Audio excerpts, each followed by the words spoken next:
Hello, welcome to Actual Play, Twilight Throne in the Houses of Ruin.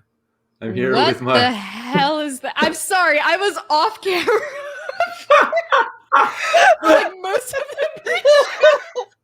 the So Banana Chan of Banana Chan Games, I think, is starting a prank war with me and sent me a lovely sequined Nicolas Cage face pillow.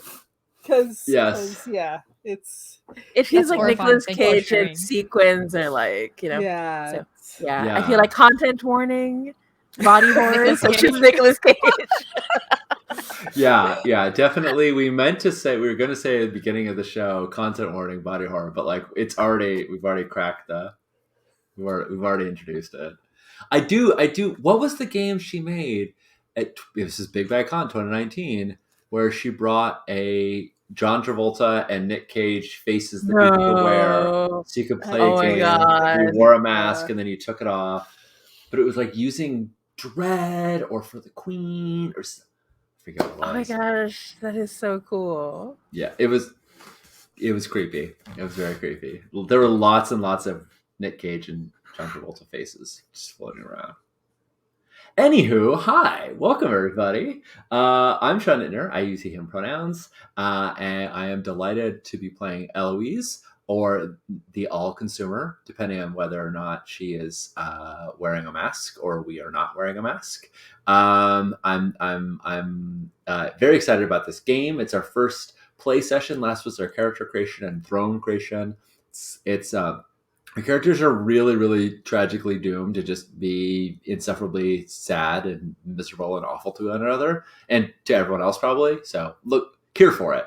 As usual, all funds from the channel are split between the Trans Legal Defense and Education Fund and Black Lives Matter. So give us money. Just click the button, do the subscribe, click the link, click the Amazon link. I won't judge you for using Amazon.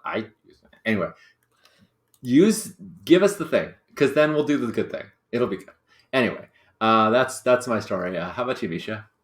Hi, Mishmi, she, her, she, they. I am a writer, editor, and sensitivity reader, and occasional crossplayer who is deciding to pull on way too much. And I'm trying to do this Afro-Victorian 1880s bustle gown, and I did the first mock-up of the bodice today, and it sort of works. I've got to do a lot of tweaks, like, because I've got boobs, and they have to go someplace, and it's always interesting to squish them into places where they aren't exactly designed for. It's complicated. How about you, Connie? Hey everyone, I am Connie. My pronouns are they, he, and she. I will be playing Kavar, the lust maker, whose pronouns are she, they. In this actual play, when I'm not here doing gay, chaotic, dark, holy fantasy nonsense, I am the GM and producer for Transplanar RPG, which is, if you don't know, an odd transgender BIMPOC-led D&D show set in an original non-colonial anti-orientalist world. We are a grim, dark, gritty fantasy campaign with tons of queer content, like so much queer drama that like rivals the world-ending horrors that I throw at my players. So if that's interesting to you, you should tune in Saturdays at 5 p.m. Pacific. That is 8 p.m. Eastern and 7 p.m. Central. I am also moving. I'm moving to Boston. That's my big life update. I am moving to the East Coast, so I'm gonna be like totally AWOL for like the next 2 weeks or so. But I'm really, really excited about that. And I will pass things along to Ray. Hello. So my name is Ray. My pronouns are they, he. I am so thrilled to be everybody's GM today. I'm in the Philippines. It's in the morning. It's very bright and awful. We don't like it here. But yeah, I hear the tropical weather is like to die for. But right now, I'm just dying. Also, I happen to be the designer of the Twilight Throne, so I'm really happy to be able to playtest the Throne of Annihilation with everybody. I haven't had a chance to playtest this throne yet, so I'm really eager to get into it. This is the throne where we go full Dark Souls, basically, on a lot of levels. So, which is why I enjoyed picking out NPCs that had candles for shoulder pads, just to go into full Dark Souls vibes. Yeah. So basically, I think that's it. I think we're gonna just like jump into our first session right? Okay. So I also want to once again reiterate we have a content warning. Anyone who has seen me GM knows that I have a tendency to shift towards body horrors. I'm just going to put that out there. But also, we have NPCs who don't have faces, who have bodies that are doing weird things, right? So we're just going to. No one is really human. The humans are part of the harbingers. That's a whole story thing we're going to get into. So but yeah, and we're also playing with safety tools. We have our own lines and veils, script change. We've checked in about how people feel about romance and stuff. So yeah, but I'm really excited to get into it. For our first session, so this is a Forge in the Dark game, and usually in Forge in the Dark, you like jump into the score or the mission or what have you in the first session. But Twilight Throne takes cues from like Girl by Moonlight, where we start with the interlude instead, or the equivalent of the downtime action. So this is the precious time before a scheme comes into fruition. So the main reason we start with the interlude is so we can get to know our characters. There's a specific interlude action that you can take that'll help you and give you bonuses during the scheme that can be done only during the interlude. So there's an opportunity to take advantage of that action. And so on the player reference tab in our character keeper, I've listed all the interlude actions your characters can take. But before we get into that, I just want a chance to have our Prestige TV opening cinematic, right? Okay, so this is Prestige TV, so you can make it as symbolic and beautiful as you want, right? I want a glimpse of your character and your house, right? Like how you would symbolically represent those things. But I'll kick things off, set the tone, right? So it's going to be, that same font they all use, right? Like that same kind of like Perpetua Felix tilting font or like something similar. Or I think the other one's like Trajan Pro, I think. But anyway, so it just goes the throne of annihilation, right? And it comes in and the eerie music intensifies at the bottom of the screen, comes up. Hold on, Just- hold on. Let me get this ready. There we go. There you go. We're perfect. Right. And so I think what we see first is the one who sits on the throne, Mutakad, the last forgiveness, right? And so we see a throne come into like it's made out of like obsidian and darkness and shifts and moves like the fog. And what we see of Mutakad is over and over again, their face sheds like a cocoon in perpetuity, like as they move forward. It's like they're leaving behind after images, but it's actually like cocoons of themselves over and over again, and their face changes imperceptibly, right? Each time that they move forward, and then the camera shifts, and we see one of the harbingers, one of the first humans to gain access to chaos magic, Oceana. And her hair, instead of hair, it's like all these moving swarms of fish and fish bone that covers the eyes. And it's that really dramatic Prestige thing where like things shift, the music changes again, right? And we see a bit of blood coming out of her mouth. And we see how much Oceana can barely contain the magic within her. And it's taking all of her willpower to do so, right? Her burning desire to have annihilation come on the terms of the humans rather than the nobles. So I'd love to cut to what do we see of Ida? So you see Ada sitting at a desk, writing something furiously, like right, just over scribbling, and in the corner, Mina kind of appears with her kind of like faceless and really kind of just a disembodied dress more than anything else, with a veil over the lack of a face. But Mina definitely does have a voice, and she it's time, and you see Ada put her pen down and close up what she was writing and stand and move out of the room. Ooh, I like that. Yeah, and I think like as that happens, as we see you step out of the room, there's a sudden close up of a clock as we see the clock of ruin ticking forward towards annihilation, right? And what do we see of Kavar? A smoky room filled with the smell of incense and love gone sour.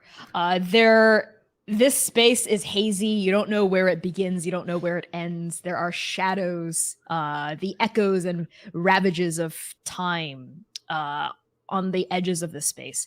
And as we like part through the mist, we realize what's happening. It's sort of like a moving, slow gyration of various bodies entangled with each other. It's like a really slow moving, like almost like a tantric orgy like happening, but very tasteful, right? Like very like, yeah, it's like TV, right? For safety. Yeah. It's like there's like carefully constructed potted plants that just hide, like the the X-rated parts, like in like a I mean, if there's like fog, the mist can just the sort mist, of... exactly. The mist like conceals everything, but like there's like the backing track to this are like various groans and moans and like whatnot.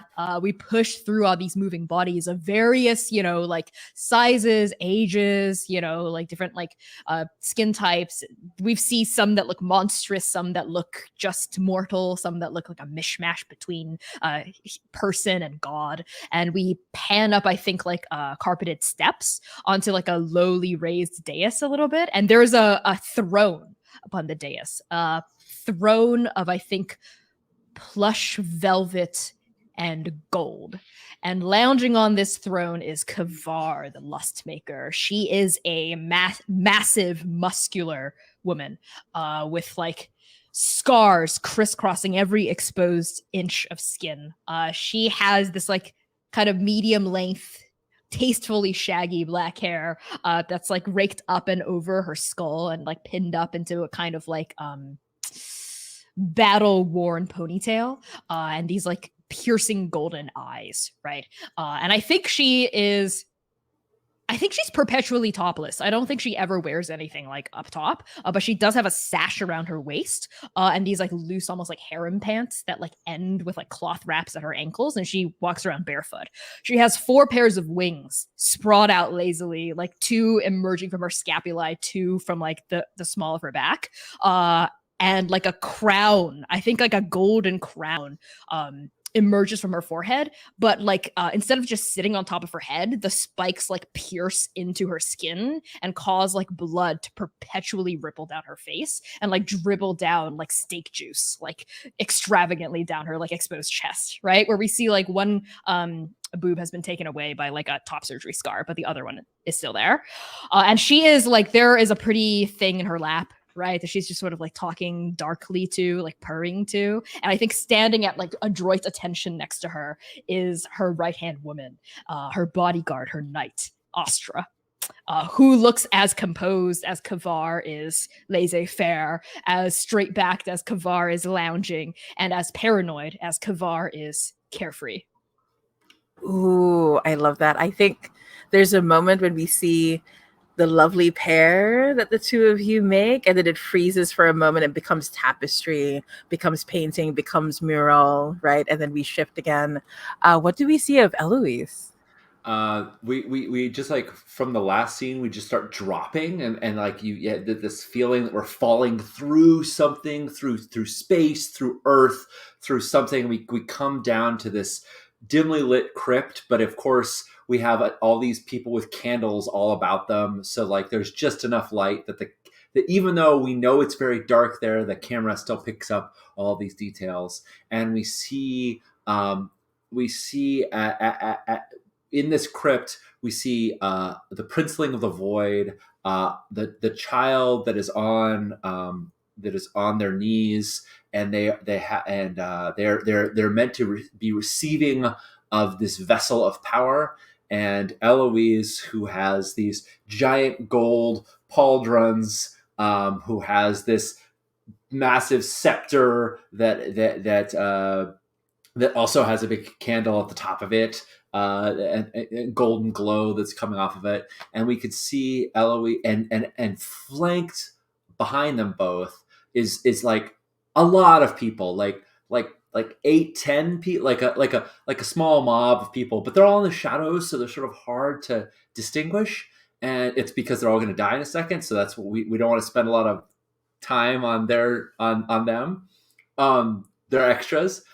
They're clearly watching and officiating this ceremony as we watch this like red pulsing energy of life and immortality and endurance, like it's passing from Eloise into the princeling, and it's supposed to like infuse the princeling with all this power, but it just fades. It just doesn't make it. The princeling just cannot receive this power, this vessel. And there's a gasp, and there's shock, and there's confusion, and there's everybody around is stunned and terrified. And then we just see the veil that covers Eloise's face, like it begins to come off, and we just cut to like rah, rah, rah, rah, rah, noises as like all of them are now consumed. Like nobody got to see that. Everybody who saw that had to die. Thus those extras that we didn't care about, because they're just like, there's not a belch noise because we're not that kind of show, but like there's a bunch of consumption that just happened. Like 8 people just got eaten. And yeah, we hear the intimate noises of consumption, basically. Yeah, exactly. And like the camera just in the same way the camera doesn't show us the X-rated naughty bits that we can't get away with. Like the camera is like just above the level. So like occasionally we see like blood splatter like fly into the frame, but it's like just above the level of the carnage. Yeah, that's Eloise. Beautiful. And I think the whole time this is happening, we kept hearing the ticking of a clock going along with the music. But by this point, it's now loud and reaching this crescendo. And it also sounds like a heartbeat. And that's when we see the Shattered, who was the former guardian of time and one who lost most of one's power under mysterious circumstances. So we see like their one's face is like just shattered porcelain as the clock continues to like move forward, and there's a voice that comes and says, "There is no escaping annihilation. There is only embracing it. But in the arms of these 3, what will annihilation look like?" And so, yeah, I think we're ready to get into our interlude session. Is that like smashed to like the title frame and like oh yeah, Twilight Throne of the Houses of Ruin, the Throne of perfect. Yeah, perfect. And it's one of those like Game of Thrones thing where like it starts moving backwards dramatically, right? Yeah. Are we allowed to say Game of Thrones? I feel like we tried to erase that series. I mean, like everybody's existence. There's no legal issue. I mean, it's a question of taste, really. I just feel like everybody used to talk about Game of Thrones all the time, and then it was just like crickets. I mean, it had some very cool imagery, and it had a good ideas, and then they like kind of went. Pfft. So, yeah, I think in the first 4 seasons, people were referencing it a lot. As we got further on, we just were like, "Oh, that show." I think, I'm pretty sure some people hate watch that last season. Oh, no. Myself included. Yeah, same. Everyone was like, they didn't give it enough episodes to explain the story. I'm like, thank God they just ended it. Like, please. It was terrible. They only gave it 6 episodes. That was fine. Yeah. Anyway, we're out of source material. Anyway, yeah. They're out of source material to work off of. Right. And that's what happens when they don't have anything to guide them. I know. Actually, my favorite were the writers going like, themes and emotions. Those are like grade level essay writing ideas. I was like, oh boy, okay. We have revealed ourselves here. Okay. But anyway, okay, so for the interlude actions, and of course I want to stress, like any Forge in the Dark game, you can also just like free play, and we can feel out scenes if you want. Let me know what NPCs you want to show up, but basically as our first interlude session, we don't have that many to look at, right? Because it's still early on. So basically what we can do is seek intrigue, which is a way to, this is how you collude with a fellow noble, right? This is how you spend time with each other. And the links that you form here can basically help you during the scheme itself. So The links are pretty powerful. You can just spend them at any time for the other person to resist a consequence, to give them a +1d to the roll, right? And so you can burn as many of those links as you want in one go. So if you want to burn 2 in order to ignore 2 consequences, you can do that. Burn 2 in order to give 2d. You can do that to the roll. And then next we have long-term project. If anyone wants to start a long-term project, right, we can do that. If someone wants to gather information about what's going on in their house or in someone else's, the main thing, right, that we're building up towards in the scheme is we're going to decide if we're going to which house we're going to take advantage of and bring them to oblivion or go over their ashes, basically. Yeah, and that's basically just our 3 options. Gather information is slightly different here in that it will also give you a temporary vassal or personal advantage in the next scheme, right? So there's a mechanical benefit as well. But honestly, seek intrigue is always a good one to start with, right? You get to play out your character and meet the other characters, right? But yeah, it's just one of those 3 options for our first interlude. Sounds good. Set And of will we actions. each do one of them, or how does that work? Oh, right. Yes. So everyone gets to choose 2, right? Everyone gets 2 interlude actions. But yeah, Sounds good question. Yeah. So does anyone have an idea for an interlude? I have an idea for one involving Sure. Kavar. Mm-hmm. I would like to seek intrigue because I want to just stir some shit up immediately. Oh yeah. Nice. Yeah. I mean, let's do it. Let's make the things happen. Yeah. Sure. Connie, if this sounds good to you, I think this will be in the same scene, in the same place that I will be. Eloise will be coming to Kavar on their throne, and so we'll see it in the same place that you set the last scene, unless you would want to be approached somewhere else. But I like doing it in your domain, if that sounds cool. Yeah. So basically, Kavar, since you've been given the chance to note the circumstances or setting of the conversation, it'll give Sean +1d to the roll, right? So where would you like this conversation to take place? I think it's in the den of my pleasure den, right? My own little facsimile of a throne here, because I am not afforded to even gaze upon the throne of my mother-father. And of course, the ultimate Twilight throne is, those are not for my eyes yet. So yeah, you will find yourself in a smoky room, tons of gyrating bodies everywhere, sweat, moans, blood, just sort of coating the marble floor, various chaise lounges all about, tables laden with rotting fruit, sickly sweet smell of death and sex all around. And Kavar is where she always is, at the very back. Nice. I think as we see Eloise walking, she's walking with the child who is sort of just behind her, at her shoulder, and then there's a new entourage of undead-ish ghoul zombie things, but they walk with they have a different distance between them. They weren't at the ceremony, but they maybe heard about it, so they're just give it a little bit of space. And definitely I think one of them comes up and bites an apple and leaves something behind when they do. Like a tooth. I actually think, if it's okay with you, that the apple, as soon as a consort bites into it, it turns to ash. Yeah. It turns to ash or sand in their mouth.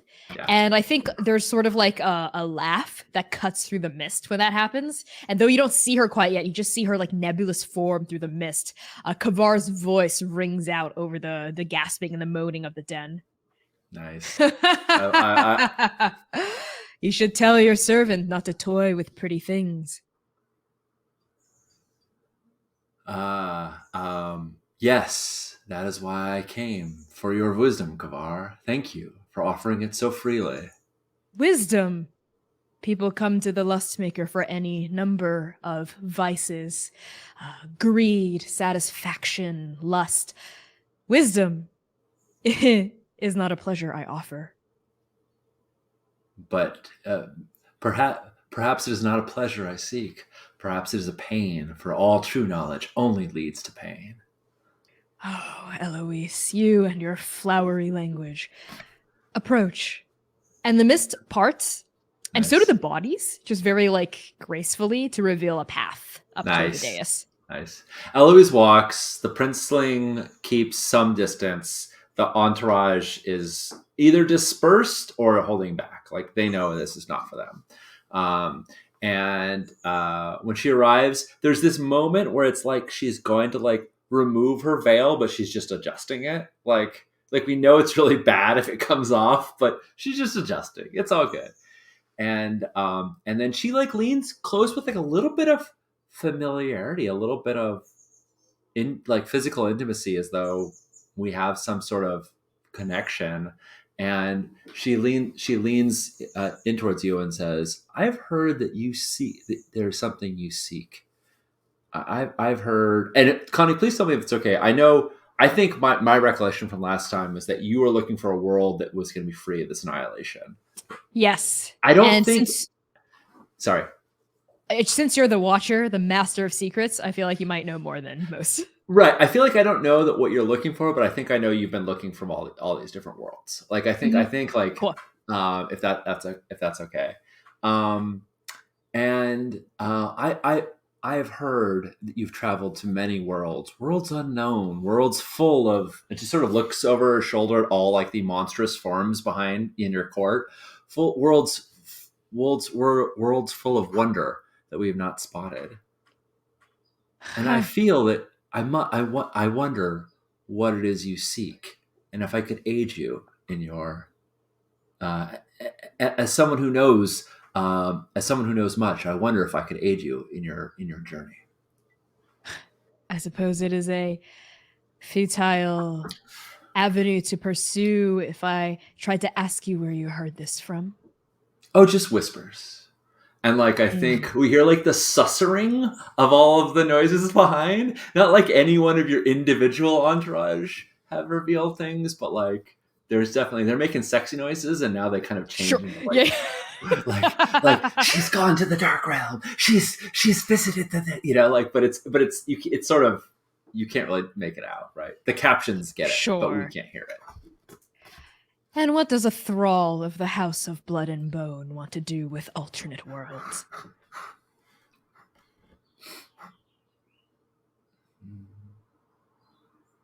Is it perhaps related to them? And Kavar's golden eyes flick to the child behind you. Yeah. As I said, you are the bearer of great wisdom, Kavar. I believe it would benefit us both to seek these worlds out together. Oh, I'm always interested in being cut in on a lucrative deal. I am a merchant of desires, Eloise. What is it that you desire? And you can't see Eloise's face, so I don't know how the veil expresses sorrowfulness, but somehow it does. Somehow Eloise is crestfallen. She's been playing up the pretense of the way nobles speak to one another, and she caught it. She clocked it when you said a thrall of the throne. She took that in stride. She knew, but when you ask her this, it actually makes her sad, and she looks back over her shoulder to the princeling. And she says, another life, another life for one who does not deserve their future, who does not deserve the future they currently have in store for them. And it's very clear that she's talking about the princeling. And she won't say it in exact words, but you absolutely know she wants to give the princeling a chance. Sure. survive. Yeah, we're sort of talking around it, but we can Oh read it yeah, between the lines. but like yeah. it's very clear. It's just this is the way nobles speak, you know. Kavar runs her fingers through the hair of the pretty little thing in her lap, Mhm. and her burning golden eyes still fixed on you. She says, "And is the obsidian skeleton aware of such generous desires?"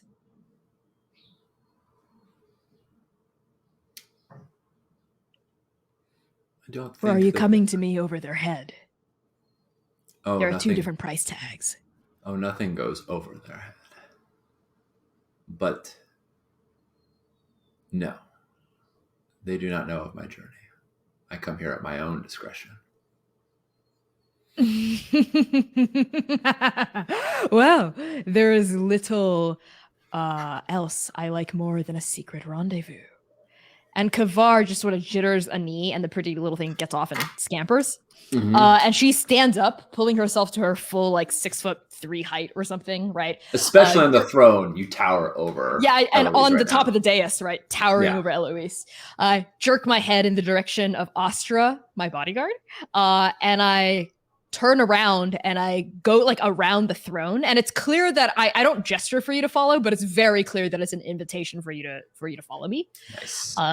And if it's okay with our GM, I would love to go lead Eloise to a secret, a back room, a hidden door in the back of this space that leads to the city of doors.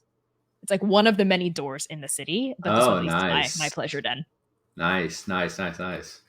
I mean, it's your domain. I think that's right. Oh yeah, 100%. So I have to ask you a question, which I think, Ooh. Part of Seek Intrigue is now that we've established the sort of parameters here of what I want, will you reveal a personal vulnerability to me? And the way I'm going to specifically ask it in character is to say, I've told you my desire, but I know not why you seek all of these realms. And I think Kavar glances over her shoulder to look at you. And the vulnerability she says is not the actual vulnerability I'm going to reveal to you, which you'll see through action.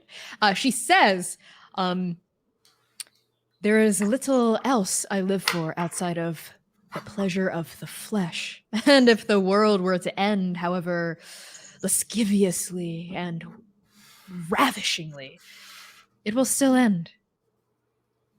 And I don't think I'm such a fan of that. No. And then her eyes are gonna break the gaze from you and land on Astra and linger with a beat of just a touch too much tenderness that she has not shown anyone else in this room, on Astra, our bodyguard who's coming with her. And you almost see the hard edges of her mouth soften a little as she looks at Astra and then sweeps her gaze back toward the hidden door. Love it. All right, I think that's scene. I love it. I want to roll the dice and see what kind of links we make. Does that sound right to you, Ray? Yeah, absolutely. Yeah. So when you look back at what your character was doing, what action do you think applies? So I think this is a good time to go over the actions. They're fairly straightforward. It seems to me you were doing a more social thing. So our social actions are entice, demand, or conceal. I feel like I was enticing, that's I was sort of offering allegiance and support, but on Kavar's terms, not I wasn't demanding you got to do this thing, which is not the right dots. Clearly I should have picked the other dots, but it's cool. So I have no dice in entice. Yeah, but you did let Connie, establish this, so you do get one die. Yes. On that, yeah. Also, I can offer you a bargain. As usual. Yeah, I will definitely hear a bargain. That sounds delightful. Would you like a house bargain or a curse bargain? We have two flavors of bargain here in the Twilight Zone. Right. So if it's a curse bargain, it's connected to your curse. If it's a house bargain, somehow the politics or the desires of your house. Oh, it's super bad for me to be here, not with the Obsidian Skeletons approval. So definitely a house bargain if you're here. I think this is very personal to me, but I want to see the trouble of going over the skull of the I think the house bargain I have to offer you is that the child has a more intimate connection to the elder than you realize. Mm-hmm. And so everything that the child sees today, the obsidian skeleton will hear some version of it at least. Yeah, I like that. Can I?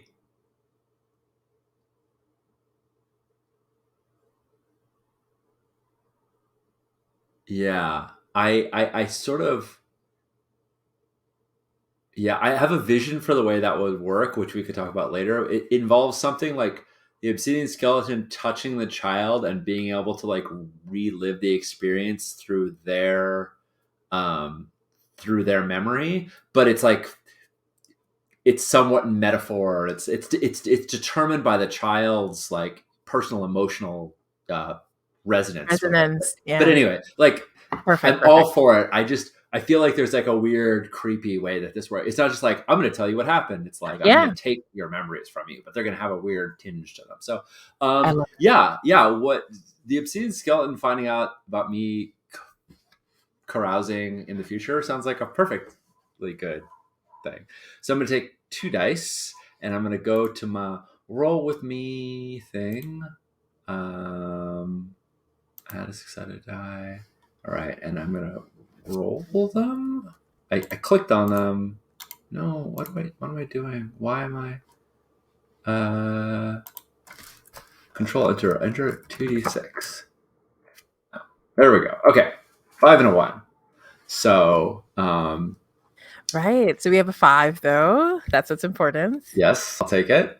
Yeah. So with a 5, you get 2 links, but because you did get a vulnerability, you get an extra intrigue link. So that's 3 links that you Nice. get. And Kavar gets to decide how to distribute the 3 links between the 2 of you. Ooh, how do links work? What are they?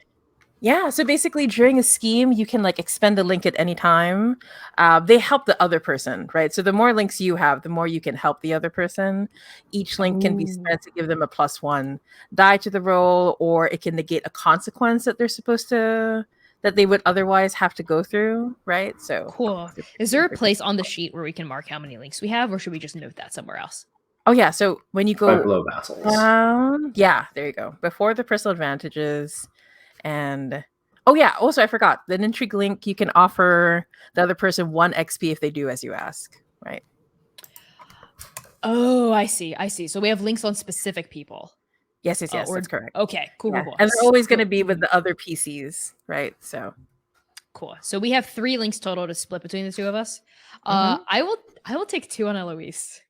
Oh, So you have 2 on me, and I have 1 it feels on you. accurate to how like the scene played yeah, out. things played out. Yeah. I think that's I just put all our names in the links section, and Thank you, Sean. Yeah, I should have done that. Thank no, you. it's no problem. So yeah, that I love that, and I think that's scene. So I would pass it to whoever would like. Misha, if you have something for Ida in mind, since we just had both Kavar and Eloise in, I'd pass to you. But if not, Connie, if you got something, that's happy to toss it up. Actually, like before, unless you already have an idea, Misha, I was like thinking we could have a scene between Ada and whoever sits on the Mutakad, the last forgiveness. Sure. We could have a moment between the 2 of you before we see what you decide to do for your interlude action. Yeah. So I want to ask, like, where in there's a place that Mutakad brings those that they favor the most, right? Who are the most important to them, and very few of them see it. But you are one of those few. What does this place look like?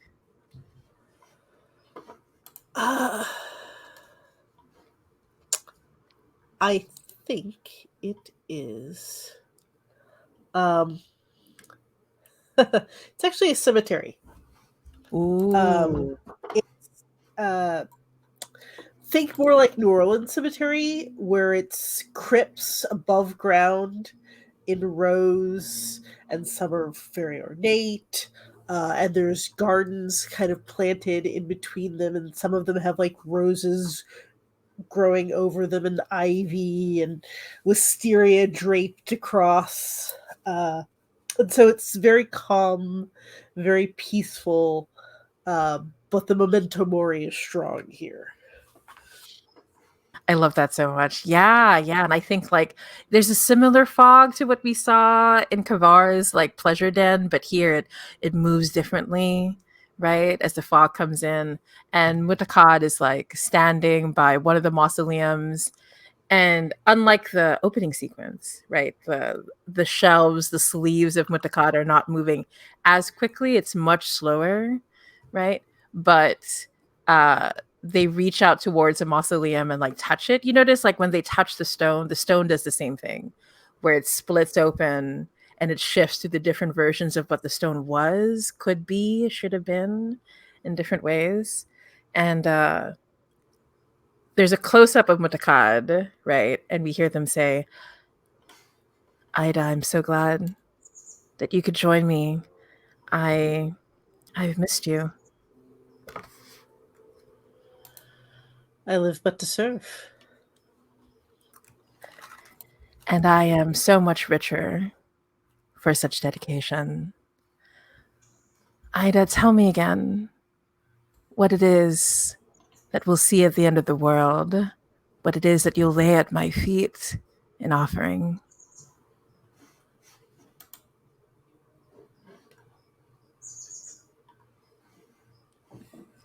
That's a big ass Mutakad. Yeah, all right. This person's used to throwing around their power. But also they think they're one of the down to earth ones, right?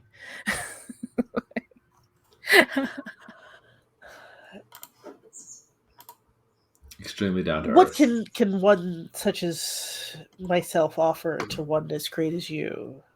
Oh, Mutakad. I can offer nothing more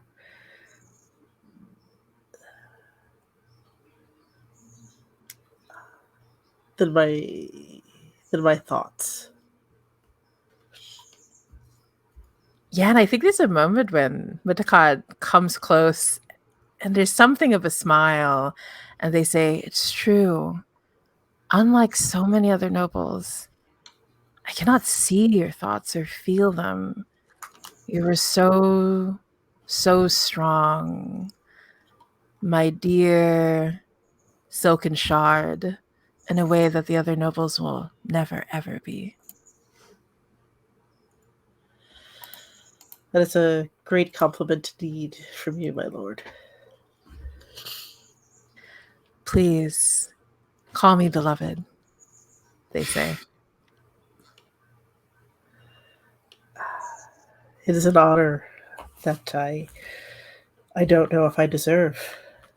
But if it is what you wish, I shall, of course, embrace it, beloved. And the moment you say that, like they start to shift even more, right? And like you can see the pleasure like ripple across their faces, more of themselves fall down to the ground. And they say, yes, yes. Together, we will walk towards annihilation, and love will be by our side. And there's a way that they talk about love that you know they don't really understand what it is, right? Like they ask for it and they yearn for it, but they don't know what it means to love and to be loved.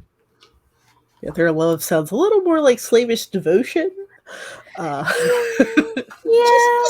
Just touch. Love, I want this thing. How do I own it? Exactly. But yeah, so is there anything you say or do with Mutakad before you leave them to their reverie here in the cemetery? If they allow it, I stroke their face. So usually their faces are always shifting, right? What happens when you touch it? Like how does it, change what they look like? I think where my finger is touching at the moment, that spot is not shifting, so everything else is shifting around it. But that spot like just kind of stills for a second, and then once my finger passes it, it continues to shuffle. Yeah, I love that so much. Yeah. So there's a moment where it stops and you see them like bared before you is just the depth of their despair, that they always have to keep shedding this over and over again, and they only get to stop in this moment because you're touching them. See, only you, Ada, can stop forest fires. Can stop. Okay, Smokey. can stop. Can stop them from living in perpetual despair if you just give them your undying love constantly. It should at least make them not be sad for a minute. Ever. I love the notion that like one of our infinities would be like a moment. You know, like if you could just give all that you have, it might appease them for a second, for a moment, for a bit. Absolutely. Excellent. Yeah. And so with that, I think we cut to, what do we see of Ada next? Like what interlude action would you like to choose? I think I want to gather information. What would you want to look at a particular house that you want to, that could be part of our scheme next time, or is there another question you have in mind? I think I'm going to ask one of my house wisdom questions. Ooh, yeah. Yes.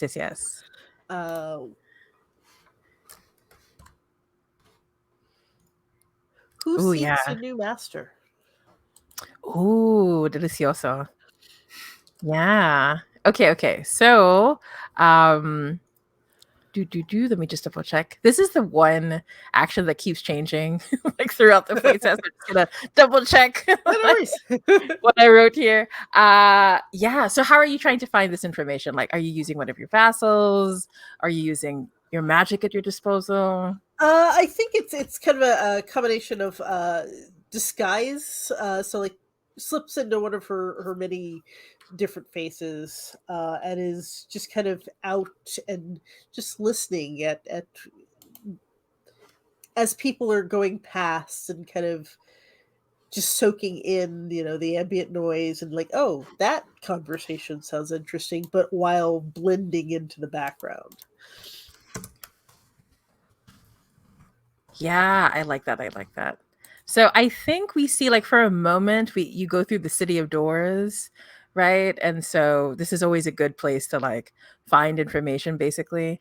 And so you see, like, oh, I want to ask, like, Connie, what do we see of the city of doors, right? Like, is it a bustling marketplace? Like, oh God, it is. I have to think about this carefully. I think the city of doors is shaped like a cylinder, and there's just there are no walls, but it just sort of begins in the middle of the sky. We don't know how high it's built up, really high. It's super vertical. There's not a lot of sprawl, and I think just sort of shape, like in the shape of cylinders, are just thousands of doors spiraling upward, punching through like the atmosphere of like the blackened clouds polluted with chaos magic, and doors of every shape and size imaginable are just sort of arranged in like a loose cylindrical fashion upward, almost like a smokestack, right? And we see like normal like wooden doors, like massive glass doors, like huge like double hulled doors that look like they belong on like ships, like doors that look like they lead into cellars, doors that look like they belong on like an old castle wall, even like futuristic looking doors that don't seem to match any aesthetic here whatsoever, like steel with like keypads next to them, stuff like that. And I think the very bottom of the city of doors is a little bit of sprawl.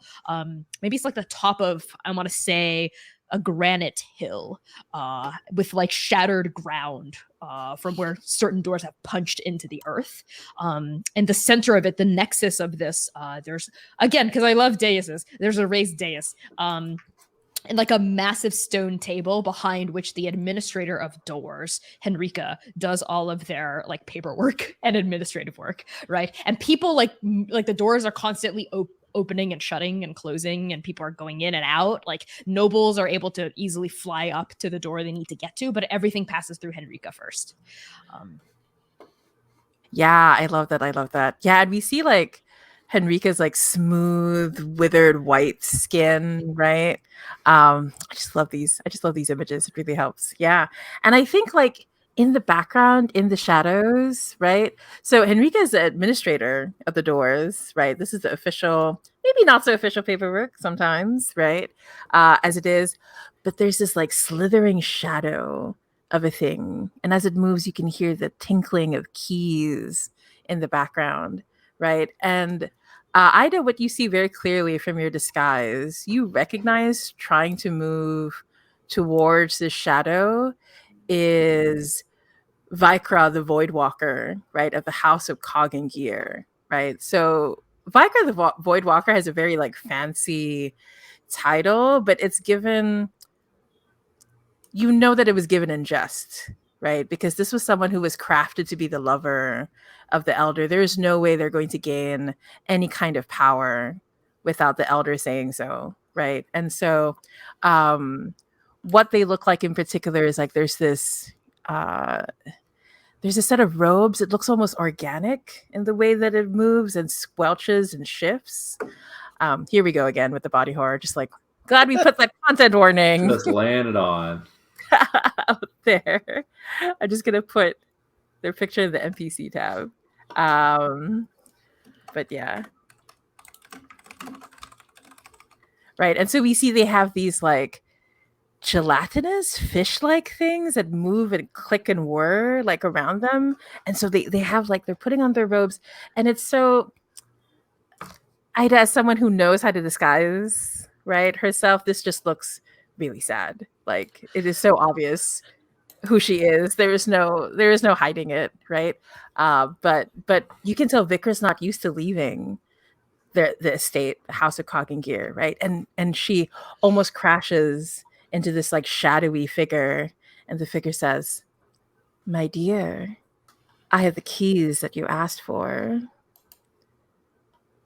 And Vikra says, I please, anything, just I mean, yes, as I asked for, and I have brought the payment. Will this, and you can tell, like you can feel it, right? As a puppet master, when a puppet pulls at their strings and is trying to break free, right? And you see the master of keys like place these shadowy keys that leave this like ichor like stain on Vikra's hands, and very carefully she opens her mouth and she starts eating the keys one by one. Huh. So you know that she has plans for her master, the elder of the House of Cog and Gear. And you know that this is a puppet that is trying to find, not to become a puppet master themselves. She is not one to think like this, no. But she wants a new master. Yes. So let's roll to see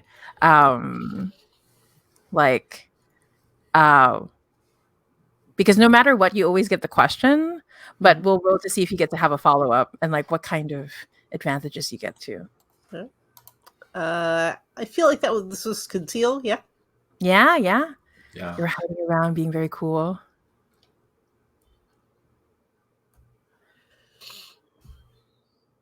Two and a three, so 3. Nice. Okay, so on the 3, you just get the one question, but you still get a temporary personal advantage until the end of the next scene. I have an idea for what that could be, unless you want to claim something in the scene. I'm willing to listen. Yeah, so basically a personal advantage works like it will give you options during the scheme, or it could give you greater effect or an extra die in the thing. I think you get one of those keys. Cool. Yeah, works for me. I think you're able to try to like, pick your move close. pockets. So. Yes. That's it. Right. Oh, I'm sorry. Well, all these people are bustling around, right? All these I people are moving know. around. How I'm hard sure. could it be? And she's just got this giant pile of keys. Yeah. Yeah. So go ahead and take so write down I could do for you actually. So here, under your personal advantages, I'm gonna write down ichor stained key. Ooh, that's such a good way of doing it. Yeah, okay, let's do it. Interesting key. Right, so you can sense the magic that's in this thing, right? When you pocket the key, you get this sensation of it will show you the truth even if you're not ready for it. Okay. Mm. It Nummy, unlocks truth secrets. keys. Yeah. Ray, question about personal advantages. Right now, they all say 0 of 3. Does that what do these how do they work? How does Yeah. one? So basically, during the scheme, you can say at any time any of these advantages come into play, but you Mhm. get a total of 3 personal advantages Got and it. 2 house advantages, Got it. right? So So that's like the 0 of 3 is how many we've used so far. It's like yeah, our yeah. like our load or something like that. Got it. Yes. I'm trying, like, basically, I smashed apart load and gear, and that's what advantages are. Yeah. No, it's very perfect. But yeah, so this particular Ickerstain key, it's temporary. It'll end until the end of the next scheme, right? Yep. So yeah, after that, the presumably this key will turn back into full on Ichor and leave a stain. Right? Let's And say no eat it longer be first. usable. Yes, it's Right. true. Yeah. It's a definite use it or lose it scenario. Awesome. Yeah. Perfect. Okay. Yeah, so let's circle back to Connie. Do you have an idea for Kavar's Oh introduction? my. I do. I'm gonna use one of my abilities, perfection, which means what appears to be effortless took years of dedication and sacrifices untold. Once every interlude, I may work on a long-term project without spending an interlude action. So Mm. I will do that. Work on a long-term project. Should we drop things right back where we picked them, where we left them with Eloise? Because I can make that work if that works. Yeah, if you're cool with me being there, that's fine. I'm also What I think Great. Whatever you think is best for the scene. I think it's more fun if you are there. So when you start a long-term project, describe what you're setting out to accomplish, and the GM will set the size of the project clock. So I think, Ray, you already know what this long-term project is. It is finding a door or cultivating a door, because no doors exist that fit the bill. Cultivating a door that will lead to a reality where annihilation doesn't have to happen. Where annihilation doesn't happen. Oh, so this is a good thing. Do you want it to be a long-term project, or do you want this to be your general, like, ambition that your character is like aiming towards, right? Like, Are you saying that because it is impossible, so it shouldn't be a long-term project? no, but actually that's a good question, because like basically they just follow slightly different mechanics, and that it's with your ambition, it's technically like a long-term project. You get to work on it at the end of every scheme, right? So you say, like, during the scheme, oh, I got this and I got that in order to fulfill it. But if not, I'm going to say it's totally viable. If you don't want it to be part of your ambition agenda and it's just a thing you gain access to, that would be very cool. I think that would be a very cool personal advantage, or way you can shift the narrative in dramatic ways, which would be super awesome. So yeah. Cool. Okay, yeah. I mean, I'm down for either way. The second one seems easier for me to get it to. Oh yeah. Yeah. For sure. Sure. So you want to find a door to a world that won't be touched by annihilation. Is that right? I want to cultivate a door. I don't think. I think Kavar has tried and failed to find a door amongst the almost infinite number of doors here. Like, because they're a noble, they live like for freaking ever. So they've spent like the past century or two trying to find a door that leads to a place unblemished by annihilation, and they have failed. Like, no door exists. And Henrika told them from the beginning, like, you dumbass, like, there's no such door. But they're like, I don't believe you. But now they believe them. So they're trying to cultivate, like, feed a door magic and like give it pretty like resources to like make it create a like open up into a reality where annihilation isn't there. Oh my gosh, the more you describe it, the more I feel like it Should should be like, yeah. Okay. Yeah, I kind of want it to be a project. Yeah. No, that's Okay, a good project. That's cool. Great. How about we make it? I feel like it's an 8-tick clock. 8. Okay. Yeah. Okay. I feel like okay. it's one It's of those hefty. like not undoing. skirting the premise, right? Like, since this is Throne of Annihilation, we expect everything to end, and you want to find an exception to that. That seems, yeah. 8 feels reasonable. I'm cool with that. Yeah, and Okay. besides, you get like a free action to work on it. Plus, on top of like, if you really want to power game this, right? You could work on a project twice during your. I could. interlude. Yeah, I know. I'm times kind of like effective. metagaming a bit. I'm like power Yeah. gaming a little bit. Yeah. Yeah. Yeah. Origins of the Dark is Okay. meant for power gaming. Let's go for it. Right? Ray, Yeah. is there a place to write down long-term projects? Is there a Yes. So there's a tab for clocks. Let's see. I'm gonna clocks write tab. down There we go. Kavar. Oh yeah, and then personal clocks. Cultivate, adore, beyond annihilation. Right. Yes. And then I'll make it an 8-tick one. There we go. Okay. So what does this look like as you start to work on this in front of Eloise? I love this idea. Okay. I think all right, I go up to Henrika. I open up a door, and my door is one of the ones that's maybe it's like 30 feet off the ground. And if it's okay with you, I'd like to retcon that it's not at the top of a hill, but maybe it's in the middle of like what appears to be an endless ocean. But like Nice.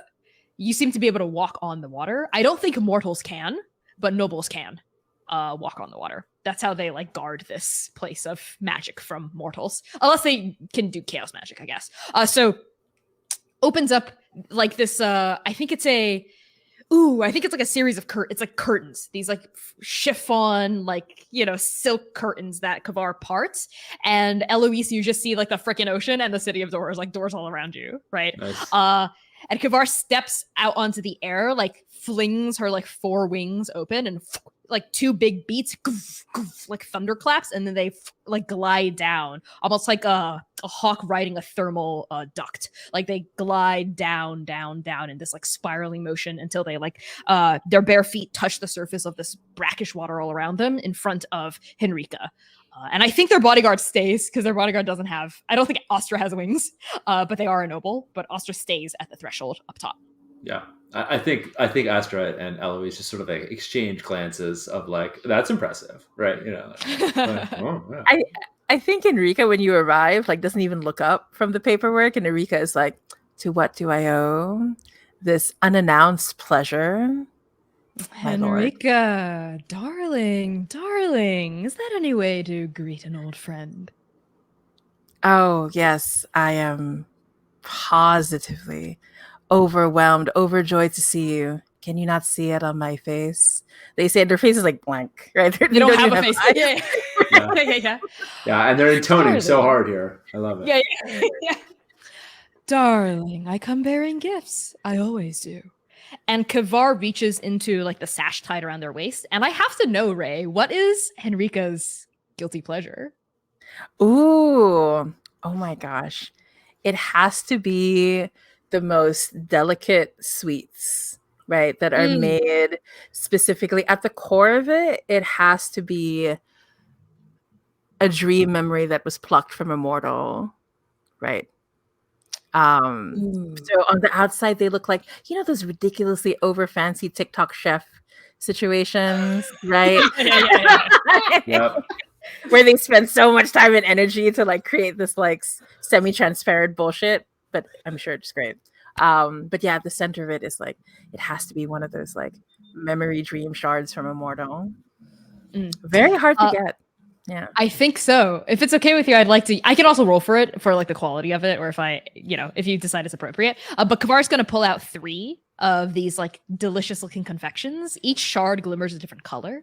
They lift up like a brown one, like the deepest, richest earth, and they like dangle it kind of tantalizingly in front of Henrika, and they go, "This was some poor peasant farmer's dream for their eldest daughter, that she would marry her true love. Plucked it right from his head in the middle of a midnight nightmare."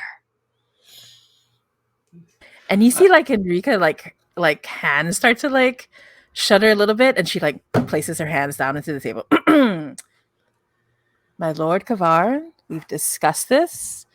There are to be no distractions while I'm This at is work. the richest dream. And picks up the second one, like just plows onward, right?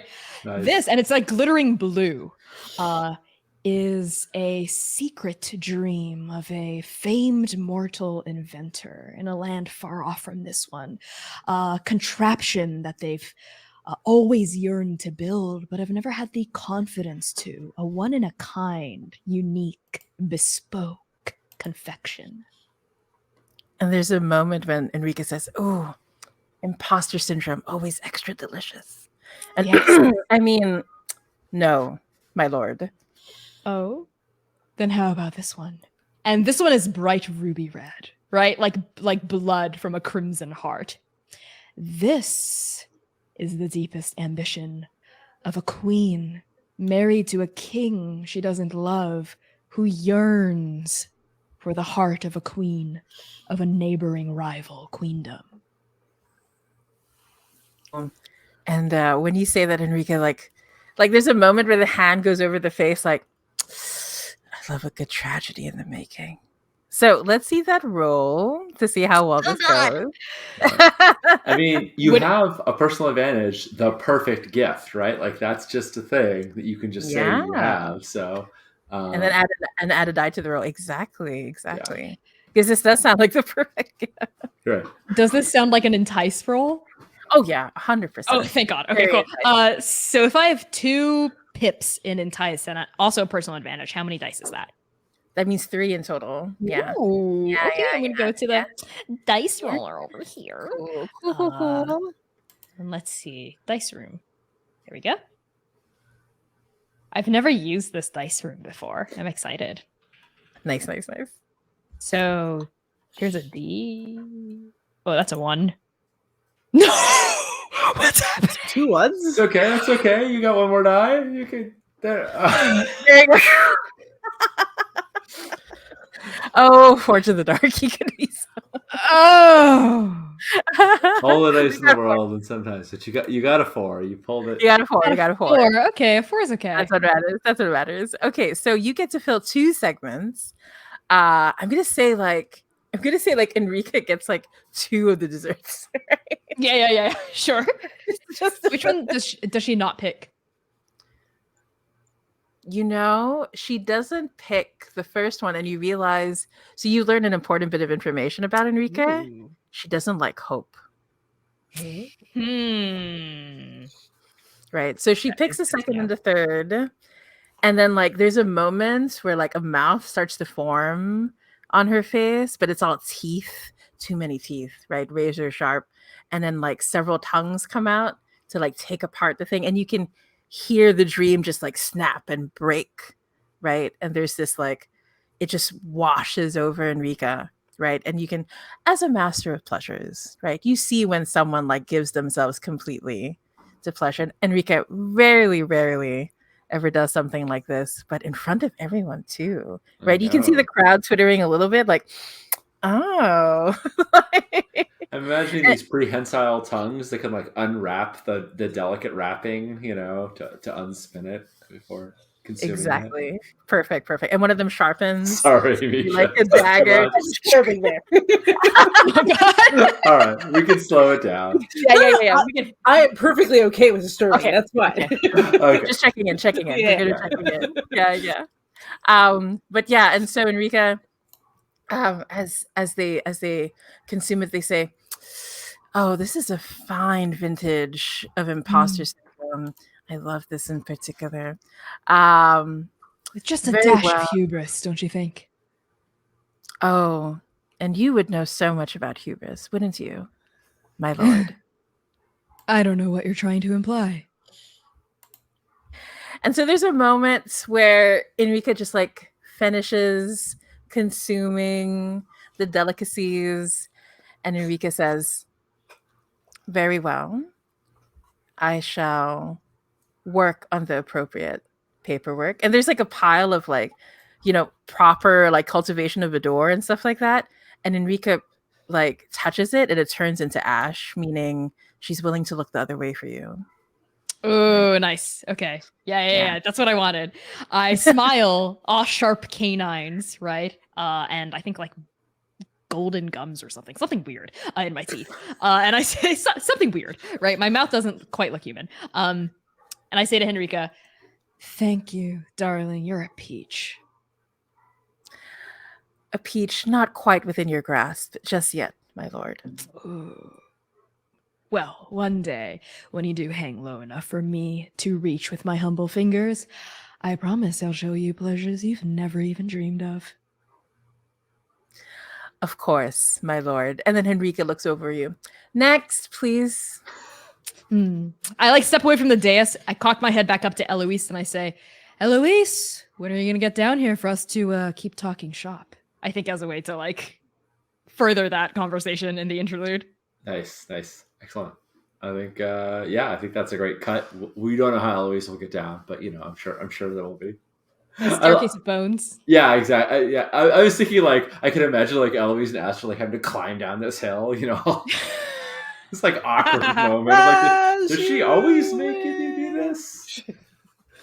Perfect. Nice. Well, we've all done one action, and we're right about the hour. Do we want to do a break and then come back to finish up the interview? Yeah, sounds like great. Sounds Okay, good. so I'm gonna throw up the old thing. Remember, our mics are hot, and I'll just check in with everybody before we go live in the private chat.